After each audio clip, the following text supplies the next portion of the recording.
কৃষ্ণ পবিত্ৰ মহাভাগৱতৰ সন্মুখত পৰম ব্ৰহ্ম ভগৱন্তৰ একান্ত ভকত লক্ষীশ্বর বা আইমাতৃ এই সমবেত পবিত্র পুণ্য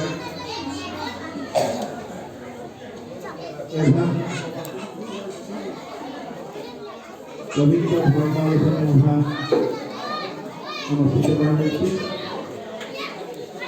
আজি ধর্ম আলোচনী সভার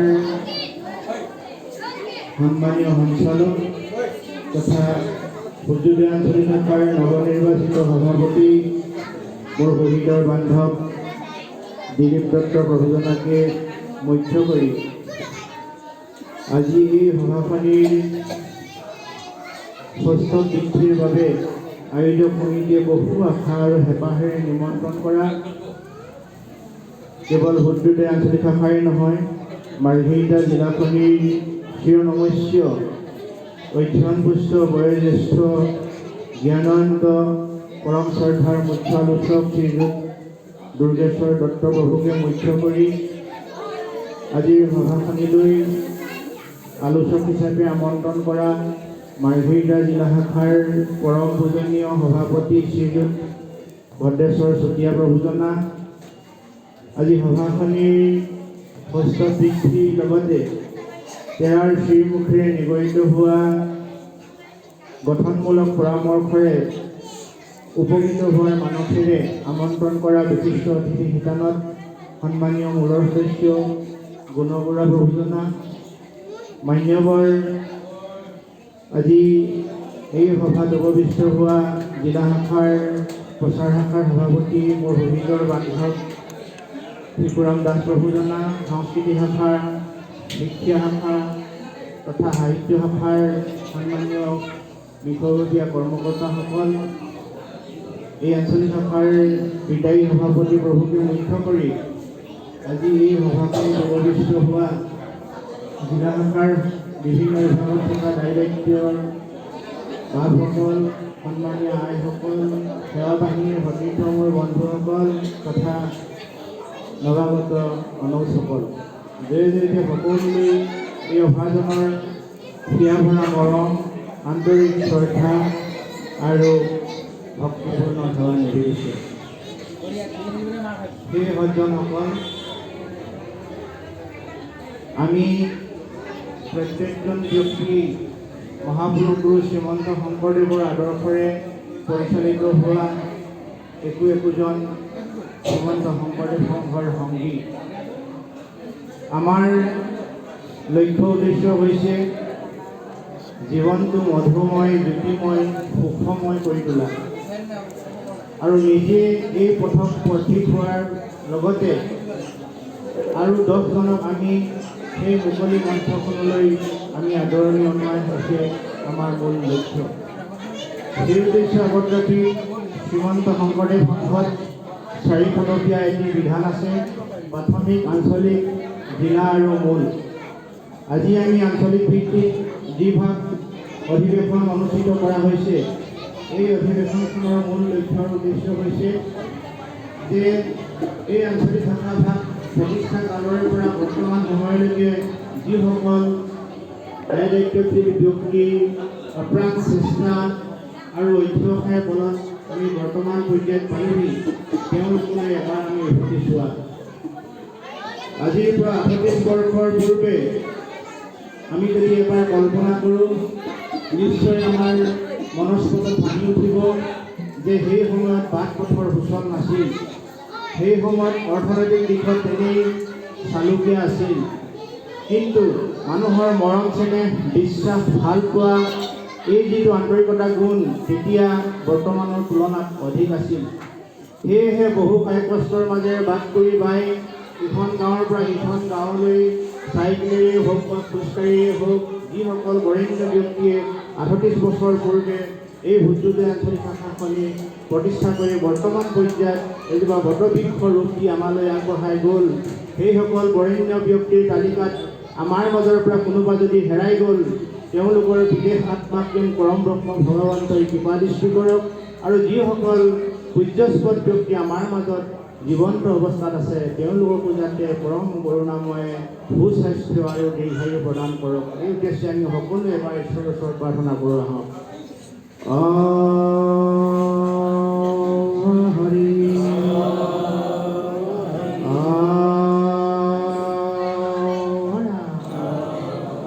কৃষ্ণ জয় গুৰু।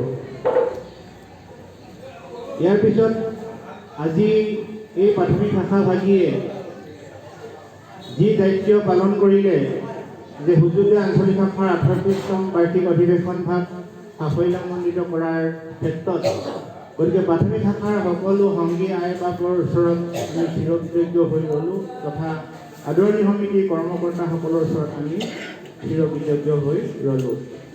এতিয়া আমি বিষয়বস্তুৰ মাজমজিয়ালৈ পদাৰ্পণ কৰিব খুজিছোঁ। আজি বিষয় হৈছে এক শৰণ হৰিনাম ধৰ্মৰ প্ৰাসংগিকতা। প্ৰাসংগিকতা শব্দই প্ৰয়োজনীয়তা বুজায়। বৰ্তমান সমাজত এক শৰণ হৰিনাম ধৰ্মৰ কিয় প্ৰয়োজন হৈছে বা কিয় প্ৰাসংগিক হৈছে, এই সন্দৰ্ভত বৃহৎভাৱে আলোচনা কৰিবলৈ মুখ্য আলোচক আৰু আলোচকদ্বয় ইতিমধ্যে তেখেতলোক আমাৰ মাজত বিৰাজমান। গতিকে আমাৰ দায়িত্বত কেৱল উদ্বোধনীৰ যি শিতান, আমি মাথো দুৱাৰখন খুলি দিয়াৰ আমাৰ দায়িত্ব। আমি দুৱাৰখন খুলি দিব খুজিছোঁ এটি ভক্তি মাৰ্গৰ ঘোষাৰ মাজেৰে, আৰু ইয়াৰ পিছতেই ডেৰাভাৱে ইয়াৰ বিষয়বস্তুৰ ওপৰত আলোচনা কৰিব, আৰু আলোচনাৰ অন্তত আপোনালোকৰ মনৰ ভাৱ আপোনালোকে প্ৰকাশ কৰিব। আলোচকদ্বয়ৰ কথাত যদি আপোনালোক দ্বিমত থাকে, তেতিয়াও আপোনালোকৰ মতামত প্ৰকাশ কৰিব পাৰিব। আমি দুৱাৰখন খুলি দিব খুজিছোঁ এষাৰি গুৰুজনাৰ বাণীৰে। নমো নমো কৃষ্ণ মোৰ ভুৰাম নস্কাম কৰ্ণে মুখে বিচ্ছেদন গত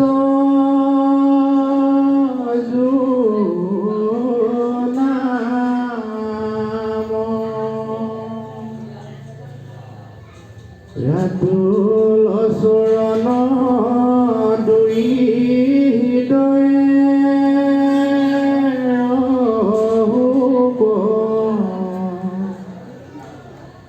তজু ভকতৰ সং সদায়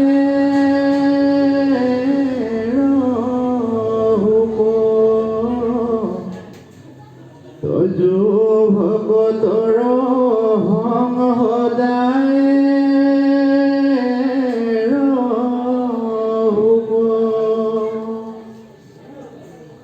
পৰম ব্ৰহ্ম ভগৱন্ত যিজন অনাদি অনন্ত শ্ৰীহৰি নাৰায়ণ, যিজনক বৈকুণ্ঠৰ অধিপতি বুলি কোৱা হয়, জগত মাতৃ আইলক্ষীৰ যিজন স্বামী, যিজন চতুৰ্ভুজৰূপী পৰম ব্ৰহ্ম ভগৱন্ত, সেই ভগৱন্তই এই কলিযুগত মহাপুৰুষ শ্ৰীমন্ত শংকৰ ৰূপেৰে আহি অংশ অৱতাৰ হৈ প্ৰায় এক শৰণ হৰিনাম ধৰ্ম আমাৰ মাজত বিলাই গ'ল।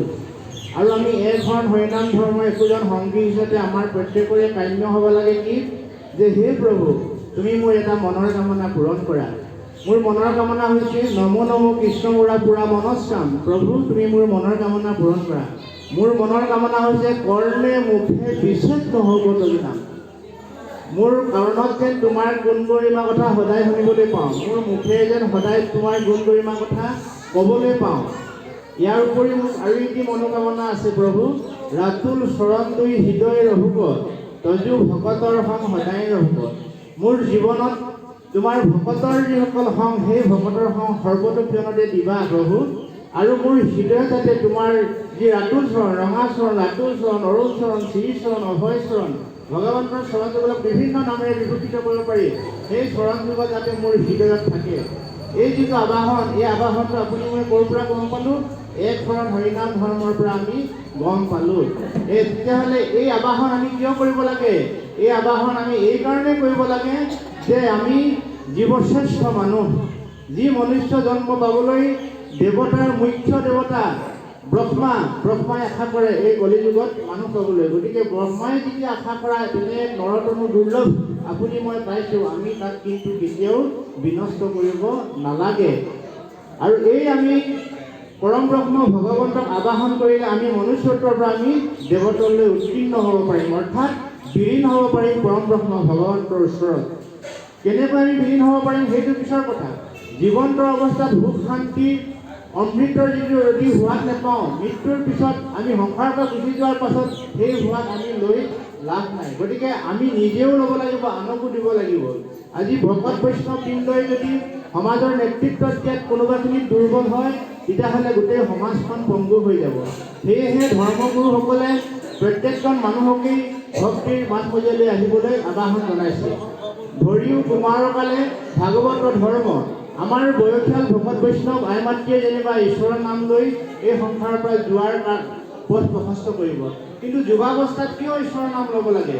ইয়াৰ তত্ত্ব এখন হৰিনাম ধৰ্মই খুব সুন্দৰকৈ কৈছে। আপুনি মই এটি খুব সুন্দৰ ঘোষা সহজে গাই থাকোঁ যে কৃপাৰ সাগৰ দৈৱকী নন্দন ফুৰিও মনৰ কাম, ভক্তৰ সং সদা নুগুচে মুখে যোৱা গুণৰ নাম। যদি ঈশ্বৰৰ গুণ গৰিমাই মনৰ কামনা পূৰণ কৰে, তেতিয়াহ'লে বয়োবৃদ্ধ ব্যক্তিসকলতকৈ মনৰ কামনা ঠাঁচ খাই থকা এচাম ব্যক্তি আছে, সেই ব্যক্তিচামে হৈছে যুৱচাম। সেইকাৰণে যুৱ প্ৰজন্মক ভক্তিৰ মাজ-মজিয়ালৈ আবাহন জনোৱা হয়।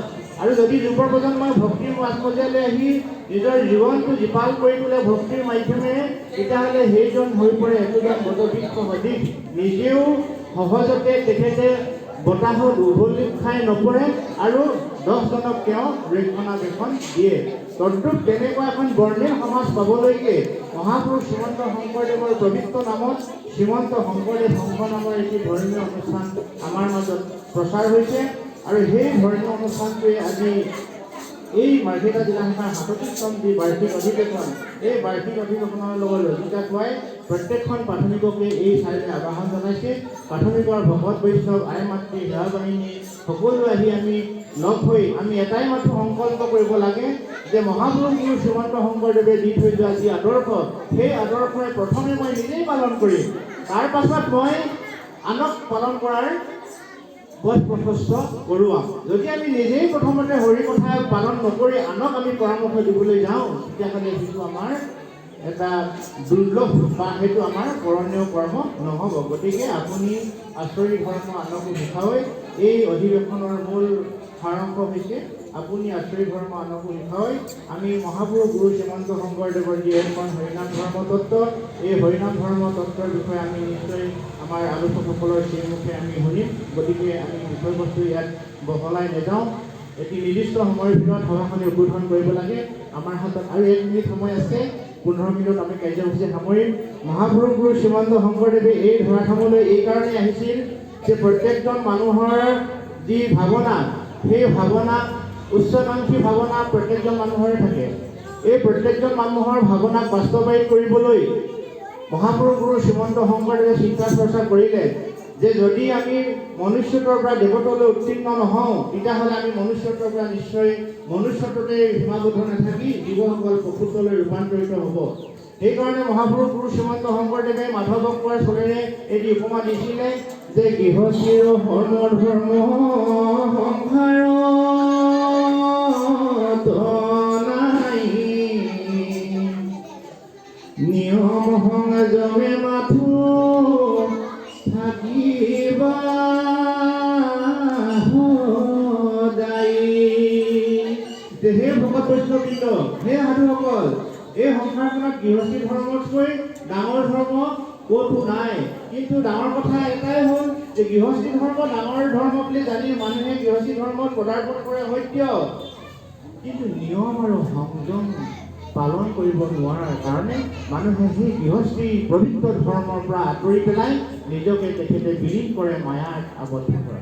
গতিকে মায়াৰ পৰা কেনেকৈ হাত সাৰি গৃহস্থী সংসাৰ প্ৰৱেশ কৰি জীৱনৰ উত্তৰণ ঘটাই মনুষ্যত্বৰ পৰা দেৱত্বলৈ জীৱসকল আগবাঢ়ি যাব পাৰিব, এই কথাষাৰ বুজাবলৈকে মহাপুৰুষ শ্ৰীমন্ত শংকৰদেৱে এক শৰণ হৰিনাম ধৰ্ম প্ৰচাৰ কৰিলে। গতিকে আমি গৌৰৱান্বিত, আমাৰ গুৰু শ্ৰীমন্ত শংকৰদেৱ, যি শ্ৰীমন্ত শংকৰদেৱে এক ঈশ্বৰবাদৰ ওপৰত গুৰুত্ব প্ৰদান কৰিছিলে, কৃষ্ণ একদেৱ দুপহাৰী কাল মায়াবী অধিকাৰী কৃষ্ণ বিনে শ্ৰেষ্ঠ দেৱ নাহি নাহি আৰ সৃষ্টি স্থিতি অন্তকাৰী দেৱ তান্ত বিনে আৰ নাহিকা জানিব বিষ্ণুহে সমস্ত জগতে হাৰ। যদি আমাৰ গুৰু শ্ৰীমন্ত শংকৰদেৱ এই ধৰাধামত আবিৰ্ভাৱ নহ'লহেঁতেন তেতিয়াহ'লে আপুনি ময়ো আজি বহুজন আৰাধ্য দেৱতাৰ গৰাকী হৈ আমি জীৱনটো বিভ্ৰান্তিত পেলালোহেঁতেন। গতিকে যিজন গুৰু শ্ৰীমন্ত শংকৰদেৱ এই সংসাৰলৈ আহি তেখেতৰ পিতৃ মাতৃক আমি শ্ৰদ্ধা জনাইছোঁ। সেইকাৰণে এটি ঘোষা কৰা হয় মাও নাম সত্য সন্ধ্যা পিতা কুকুম্বৰ বৰদুৱাতে জন্ম হ'ল শ্ৰীমন্ত শংকৰ। যিজন শ্ৰীমন্ত শংকৰদেৱ এই সংসাৰলৈ আহিছিল, যিজনৰ পিতৃ মাতৃক অনুগ্ৰহত সদাশিৱক তেওঁ আৰাধনা কৰি এই সংসাৰলৈ তেওঁ এখন হৰিনাম ধৰ্মৰ দ্ৰষ্টা হিচাপে আমি লাভ কৰিলোঁ। সেইজন গুৰুৰ পিতৃ মাতৃকো আমি শ্ৰদ্ধা ভক্তি সেৱা জনাই সময়ৰ প্ৰতি সংগতি ৰাখি এখন হৰিনাম ধৰ্মৰ প্ৰাসংগিকতাৰ ওপৰত আজি সভাখনিৰ উদ্বোধনী কৰি আমি সভাখন দুৱাৰ মুকলি কৰি দিলোঁ বুলি আপোনালোকৰ আগত অৱগত কৰিলোঁ। আৰু এই শিক্ষাৰ কথা ক'বলৈ যাওঁতে যদি ভুল ভ্ৰান্তি প্ৰয়োজনতকৈ যদি অতিৰঞ্জিত হৈছে সমস্ত দায়িত্ব পৰীক্ষণ কৰিব। আৰু এই সুবিধাকণ প্ৰদান কৰাৰ কাৰণে প্ৰাথমিক শাখা তথা আয়োজক সমিতিৰ চিৰঋণী হৈ আমাৰ বক্তব্য সামৰিলোঁ। অপৰাধ মাৰ্জন্য। জয় গুৰু শংকৰ, জয় গুৰু।